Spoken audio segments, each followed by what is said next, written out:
आजाद साहब जिंदाबाद, आजाद साहब जिंदाबाद। आजाद साहब आगे बढ़ो, हम तुम्हारे साथ हैं, आजाद साहब आगे बढ़ो, हम तुम्हारे साथ हैं। आजाद साहब जिंदाबाद, आजाद साहब जिंदाबाद, जिंदाबाद। आजाद साहब आगे बढ़ो, हम तुम्हारे साथ हैं, आजाद साहब आगे बढ़ो। हम तुम्हारे साथ हैं। जगह में देखें कोई ऐसी जगह नहीं है। गाँव के, ये तो शहर की बात है, गाँव के इलाके में चाहे भदरवा से लेकर टोड़ा जाए तो हमने ऑर्गेनाइज इसलिए की क्योंकि जो रिसेंटली हमारे नए ऑफिसर चुने गए हैं उन सबको पार्टी की तरफ से मुबारकबाद दें और साथ ही साथ तमाम लोगों से एक वादा लेना चाहता हूं, जितने भी ऑफिस बेरियर हैं, कि हम लोग पार्टी को मजबूत करने के लिए दिन रात मेहनत करेंगे। आप लोगों का शुक्रगुजार हूँ कि आज आपने यहाँ पर जो हमारी जो सिटी बॉडी जो डिक्लेयर हुई है और उसमें कुछ हमारे डिस्ट्रिक्ट के जो अहदेदार हैं जिनको जिम्मेदारी दी गई है, मैं सबको अपने दिल से मुबारकबाद पेश करना चाहता हूँ। तो साथ साथ में मेरा जो मकसद है, हमारा जो मकसद है, आजाद साहब का जो मकसद है, हमारा मकसद है उनके नक्शों कदम पर चलना। उन्होंने जो हमारे रियासत में, हमारे हिंदुस्तान में जो कारनामे किए हैं और खास करके हमारे भद्रवा में जो काम उन्होंने किए हैं वो नाकाबिले फरामोश है। मतलब वो कोई काम कर नहीं सकता। और मेरी उम्र लगभग मैं 50 के करीब होने जा रहा हूँ। अगर यहाँ पर किसी ने काम किया है तो सिर्फ गुलाम नबी आजाद साहब, कि उन्हीं की दौर में जो यहाँ पर कुछ बना है वो उन्हीं की बदौलत है। और मुझे अफसोस के साथ कहना पड़ रहा है, देखिए भद्रवा के लोगों को ये सोच लेना चाहिए कि भद्रवा की तकदीर एक ही आदमी बदल सकता है, वो खुद गुलाम नबी आजाद साहब है। बाकी लोग सियासत करते हैं, आजाद साहब को वो सियासत काम करते हैं और हमदर्दी ज्यादा रखते हैं।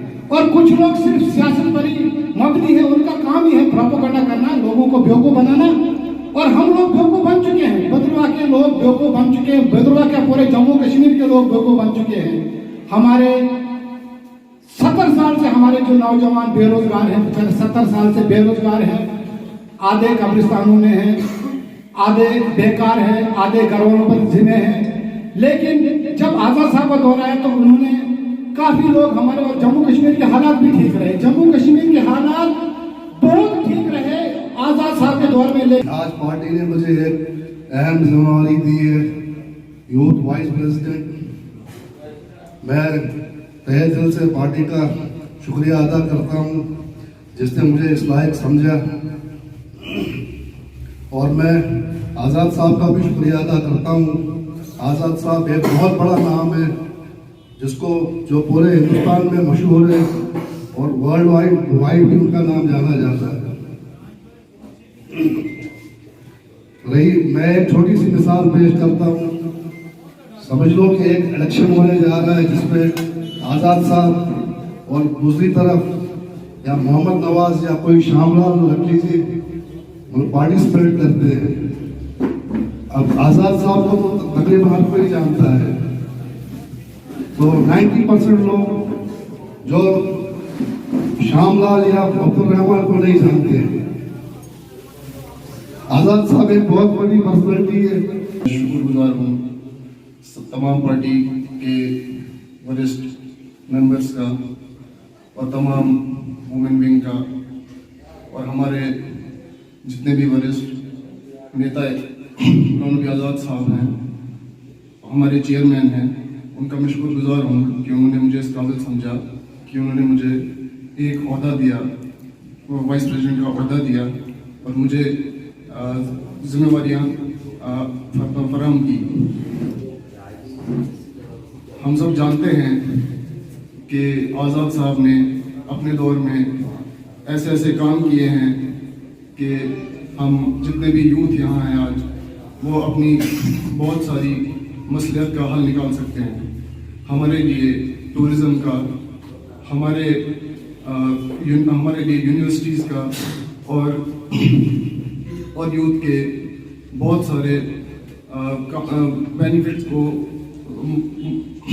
मुनस्सब करवाया है यहाँ। मैं शुक्रगुजार हूँ आज़ाद साहब का कि उन्होंने यहाँ रोड्स और बाकी सारे काम जो हैं वो भद्रवाह में करवाए हैं और अपने दौर में बहुत सारा बेनिफिट लोगों तक पहुँचाया है। आज यहाँ पर जो मीटिंग रखी गई है, काफ़ी खुशी हुई। पहले तो जो यहाँ पे एक बॉडी बनाई गई सीडी बुक की, काफ़ी अच्छा स्टेप मैं कहूँगा हमारी इस पार्टी का, डीपीएपी का एक काफ़ी अच्छा इनिशिएटिव लिया गया है।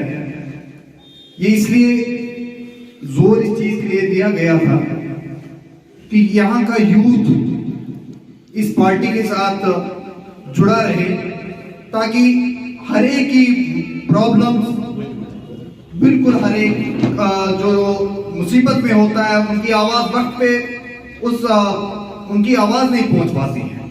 ये कमेटी इसीलिए तश्कील दी गई है ताकि हर एक की आवाज को सुना जाए। बाकी जो इस पार्टी के जो चेयरमैन हैं उनकी तारीफ ही मैं क्या करूं, पूरा जम्मू कश्मीर उनसे वाकिफ है।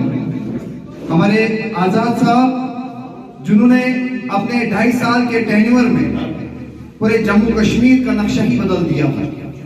खासकर मैं अपने ही इलाके की बात अगर करूं, भद्रवाह जिसको एक टूरिज्म मैप पर लाया गया था, यहां पर अगर आप देखें इतना काम किया गया था 2.5 साल के अंदर, जो पिछले कई वर्षों में यहां पर किसी भी पार्टी ने नहीं कर पाया।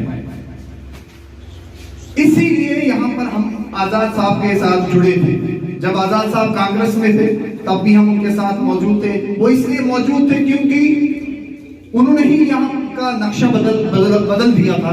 जब यूथ के नौजवान और हमारे बुजुर्ग और हमारी पार्टी के जो अहदेदारान हैं और यहाँ पर हमारी लेडीज आई जो है यहाँ पे, और हमारे जो यूथ के जिनके सर और कंधे पे इन्होंने आज जिम्मेदारी डाली है, इसलिए कि आज़ाद साहब ने बहुत कुछ यहाँ इस भद्रवाह के लिए किया है कि ये सब लोग जानते हैं। भद्रवाह का एक एक बच्चा, भद्रवाह का एक एक बड़ा बूढ़ा जवान, माए बहने, हम भले ही पार्टी से अलग थे मगर वक्त ऐसा था कि हम उस पार्टी में थे, मगर हमने देखा था अपनी आंखों से जहां तक आजाद साहब ने काम किया था, वही 2 साल और 2.5 साल में वही काम जो आजाद साहब ने किए,